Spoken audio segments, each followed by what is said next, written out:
Hey guys, welcome back to the YouTube channel. Now, there are a couple of conversations we kind of shy away from as immigrants living and working in the UK, and I think it's important for us to really talk about this.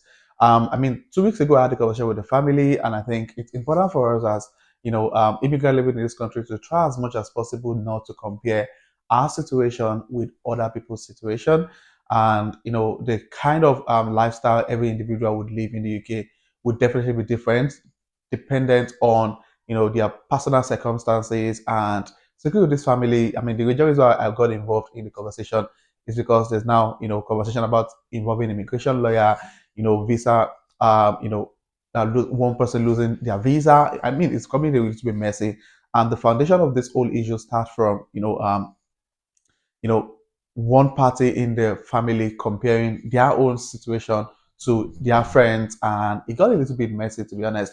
And I think for you as a family in the UK, don't say, oh, because we came into this country together with this family. Look how they are doing. Oh, they've been able to buy, their first property while we're still struggling. Oh, they've been able to buy their own car.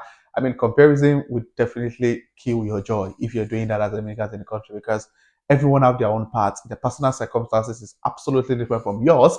The kind of job they're able to get is different from what you're able to get.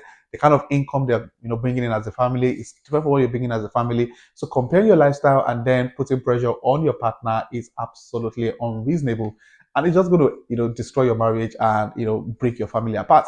So now it's very important for us to actually talk about this now. What are the major issues that most families are facing in the UK as immigrants, and how can we actually avoid some? I've had conversation of families who ended up breaking their marriage or their family because of a particular situation that was absolutely avoidable.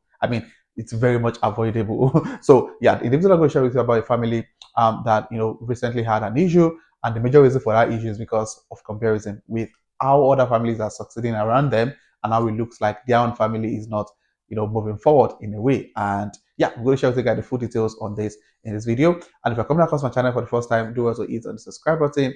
And for my 10 subscribers, thank you guys for coming here. I really do appreciate you guys. So without further ado, let's get right into the video. Now, one thing we need to establish is the fact that as immigrants living in the UK, the structure of our family, the situation of our family, oftentimes determines so many things in our lives. It determines how much income we can make. It determines the kind of job we can take up. It determines the kind of city we can live in. Everything that happens to us is dependent on our individual situation. Now, this family I spoke with, they've been having issue for the past couple of months, and it becomes a little bit more toxic, and one party could not live within that toxicity anymore. Now, this is what happened. Now, they got married, I think about a few months before they came into the UK, and one person came in as a student, which of course comes with a lot of restriction, and the other person came in as a dependent. So they came in together on the student visa, and about 3 to 4 months into their arrival into the UK, the wife got pregnant and they had a baby.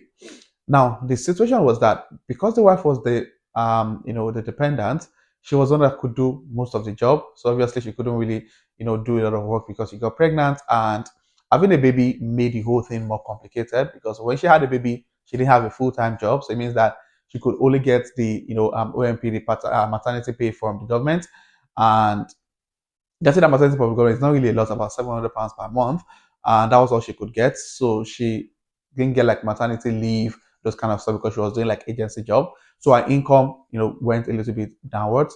Now the husband came in for a 2-year program. So when they had the baby, he was still a student. So there were lots of restriction on how much work he could do and how much income he could make. So fast forward to a year after they had the baby, the guy was done with the program.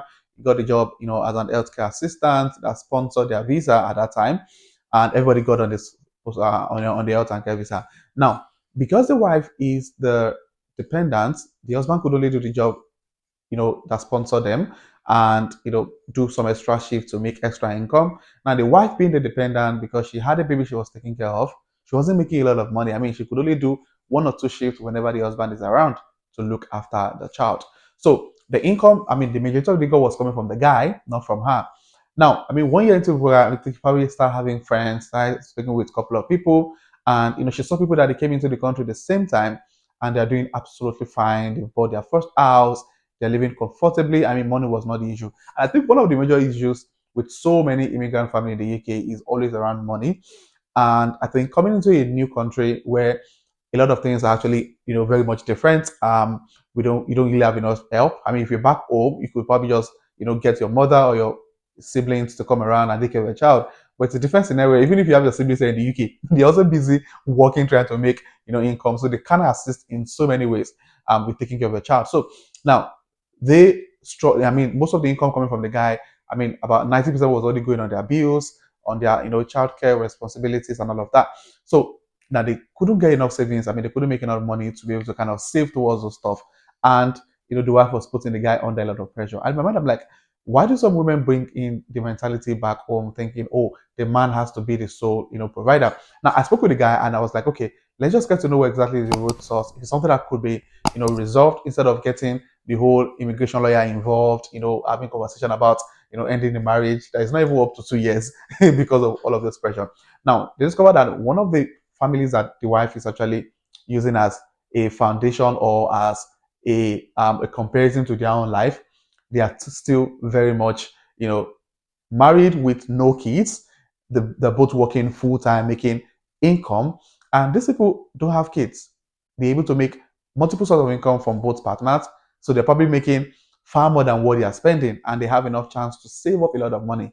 While you, on the other hand, just had a baby, few months into getting into the country, it's going to be more difficult for you to be able to save up enough money. So comparing both families is absolutely unreasonable. Do you get what I mean? Now with you now, with they've got like childcare responsibility. Those other guys who have childcare responsibility, they can choose to work 6 days a week, and it's not going to affect anything. But you as another, you can't, because you've got the responsibility. And that's what I tell people say: if you're looking at coming to the UK, or you're currently in the UK, or you're still on, a student visa, please, if you can, just put a pause to having a child yet until you get a little bit settled. Because when the child comes into the picture, it gets a little bit messier, and there are so many things you're going to struggle with that people without kids wouldn't even understand, or they can't, relate with such scenario. So now this is where the issue now is: the guy's under a lot of pressure, he's bringing in most of the income for the family, and the wife is putting him under a lot of more pressure to make more money to be able to help the family. And in his mind, I was like, you're not even making enough money for the family, so why are you putting him under pressure? You can't even work because of the child. So why can't you just live the life you're living and be comfortable with what we have? So I mean, it's absolutely unreasonable, and it's a little bit frustrated about the whole situation. And it's up, I mean, it's beginning to have conversation about, getting the wife off his visa. And I'm like, you have a child. And I think sometimes when we have issues with families, it's important for us not to make, rash decision, and probably think things through before going ahead to making a decision. Because if you have a 14-month-old baby, and you have a conversation about getting your wife off your visa, what happens to the child? If you are working full time, how would you take care of that child if your wife is out of the picture? So, I mean, they're both under so much pressure. So, what I had done basically was I recently spoke to one of the immigration lawyer to speak with them. I mean, it should be like a family lawyer to speak with them, but I mean, because the whole visa situation is coming to the picture, and what he needs, he wants to speak with an immigration lawyer. So, I did something, spoke with an immigration lawyer who's also a Nigerian, and just to kind of let him know what options are available and how this is going to affect him and his work if you go ahead with whatever plan he's trying to put into place. So, I mean, he's an elderly man, so he decided to jump on the call with them, do this like a pro bono. I mean, they really don't even have enough money to pay a lawyer, to be honest. So it's hard to take it as a pro bono to kind of speak with them and let them know what exactly is the situation. And I'm really hoping, I mean, this is more of like a therapy than immigration issue in itself.